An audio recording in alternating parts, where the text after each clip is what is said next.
Bienvenidos a nuestra primera clase de química del primer parcial primer trimestre.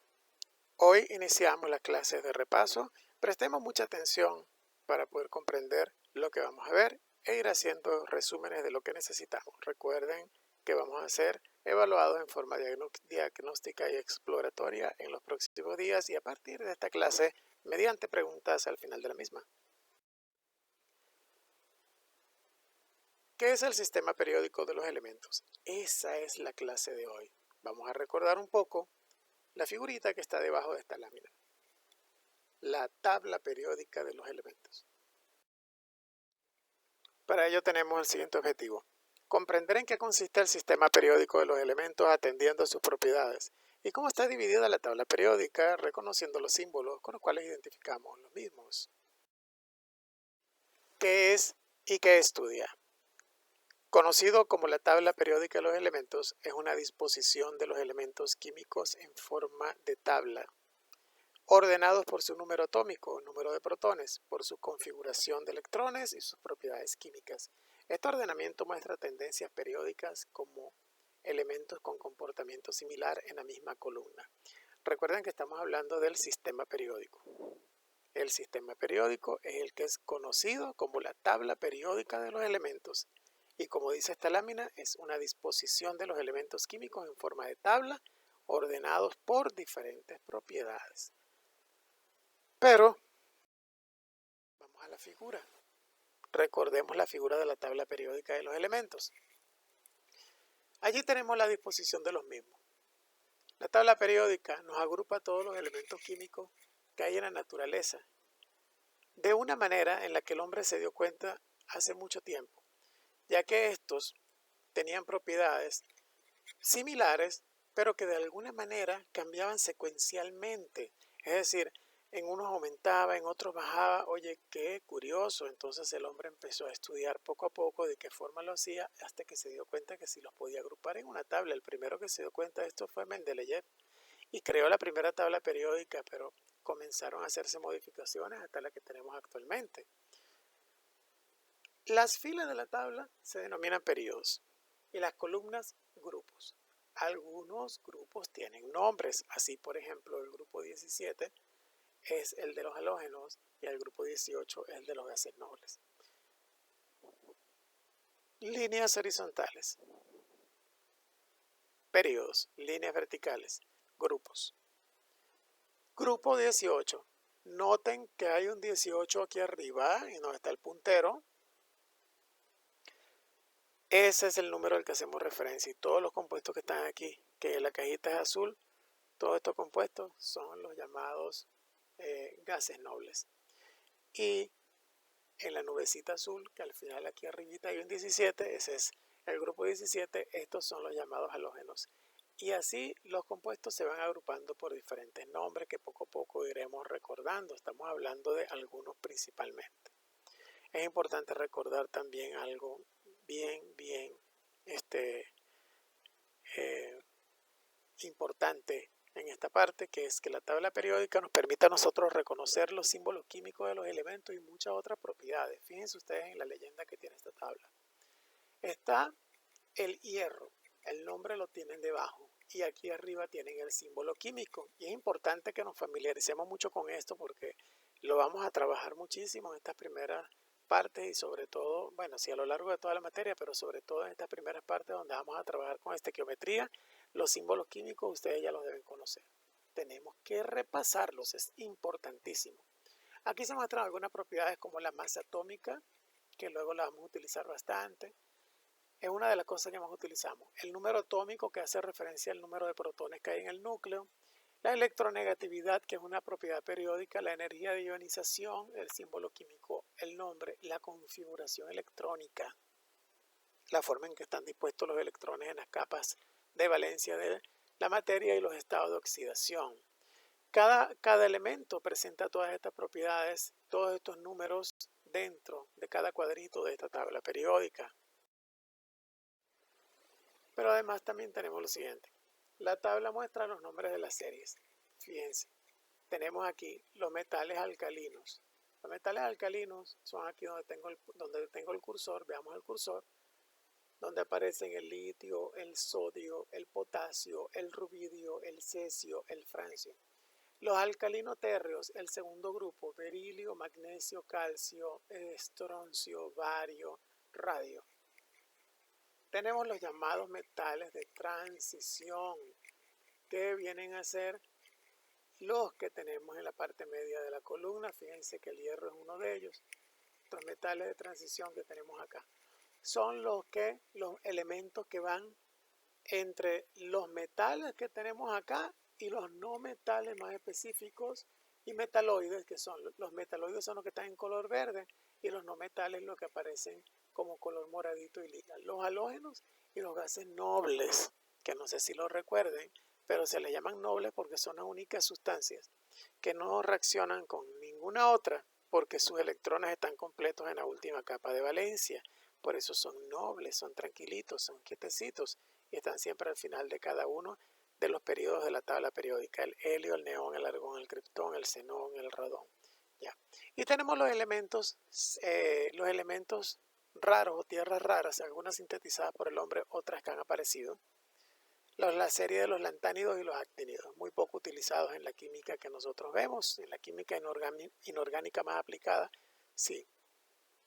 Otra de las cosas que se muestra en la tabla periódica es cómo están agrupados por bloques los componentes según los orbitales, los tipos de orbitales químicos que aparecen en la última capa de electrones, orbitales S, D, P, que tenemos acá.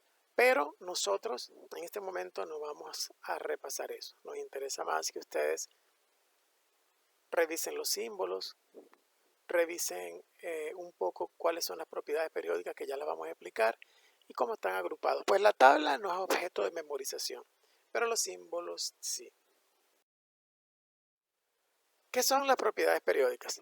Son las características que tienen los elementos y que varían en forma secuencial por grupos y periodos en la tabla. Las más importantes son el radio atómico, potencial de ionización, electronegatividad, estructura electrónica, afinidad electrónica, que tiene mucho que ver con la electronegatividad, y el carácter metálico. Vamos a repasar solo las más importantes. De tal manera que nos hacemos la pregunta: ¿qué es la electronegatividad? Es la tendencia que tiene un elemento de atraer los electrones de enlace de otro elemento para combinarse.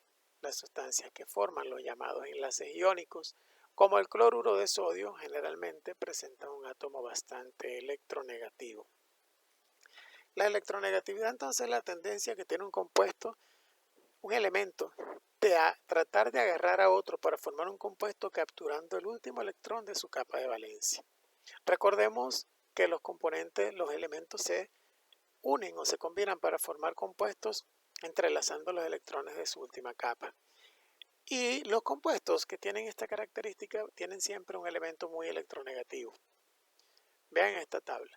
La electronegatividad de los átomos va a aumentar en la medida que subimos, que vamos de abajo hacia arriba, y en la medida que vamos de izquierda a derecha. Por lo tanto, los elementos que tenemos a la izquierda y más hacia abajo serán los menos electronegativos, y los más electronegativos los que tenemos hacia la derecha y arriba. En tal caso, el elemento más electronegativo que tenemos en la tabla periódica es el flúor, y el menos electronegativo es el francio. Este numerito que nosotros vemos aquí debajo es la electronegatividad. Es un número que la cuantifica. No nos interesa en este momento la unidad, sino el número para tener una idea de la cuantificación. La electronegatividad más grande es 4 y la más baja es 0,7, que la tienen el francio y el cesio. Mientras más grande es la electronegatividad, más tendencia tiene el compuesto a capturar electrones de otro para formar un compuesto y hacer lo que en química nosotros llamamos un átomo muy reactivo.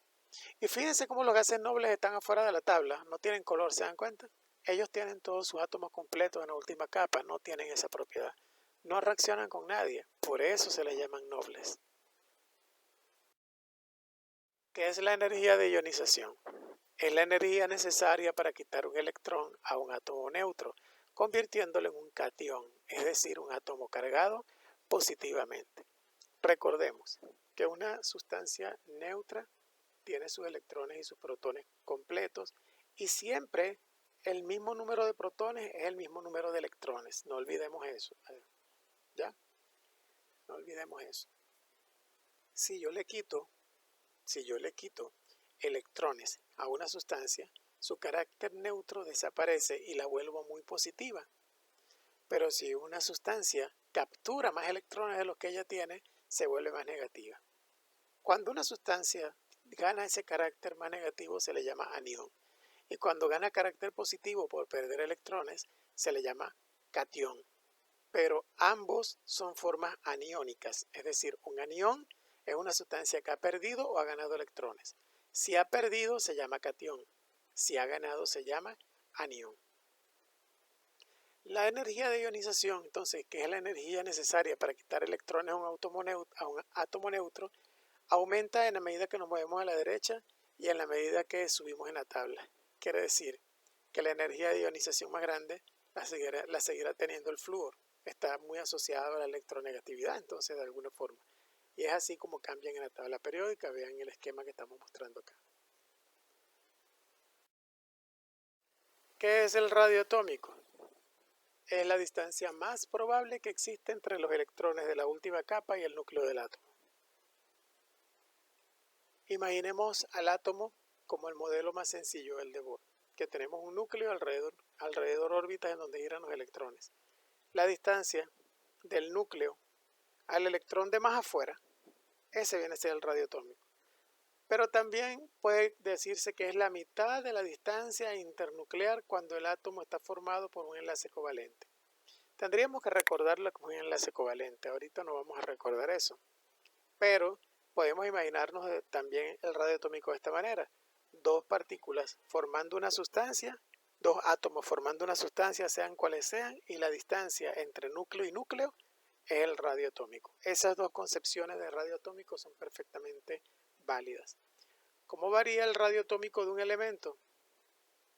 Se hace más pequeño en la medida que nos movemos a la derecha, hacia donde está el flúor, y se hace más grande en la medida en que nos movemos hacia abajo y hacia la izquierda, como el cesio. Fíjense que es inversa a la electronegatividad. ¿Se dan cuenta? Se hace más grande hacia la izquierda y hacia abajo y más pequeña hacia arriba y hacia la derecha. Entonces resumimos. Electronegatividad y energía de ionización aumentan en la medida que nos movemos a la derecha, ¿ya? Y en la medida que aumentan, en la medida que nos movemos hacia arriba. En la medida que nos movemos hacia la derecha, aumenta el carácter no metálico, porque por esta zona está el oxígeno, el nitrógeno, los gases nobles no son metales. En la medida que nos movemos a la izquierda, nos ganamos el carácter metálico. De hecho, aquí están los metales alcalinos, los alcalinos terros, los primeros metales y los metales de transición. Si me muevo mucho a la izquierda, estoy más en un carácter metálico. Si me voy más hacia la derecha, estoy en un carácter no metálico. El radio atómico aumentará en la medida en que yo me vengo hacia abajo y hacia la izquierda, y disminuirá en la medida que me voy hacia la derecha y hacia arriba. Entonces, muchas gracias por su atención. Recuerden, debemos hacer un resumen de estos contenidos para analizarlos mucho mejor. Muchísimas gracias.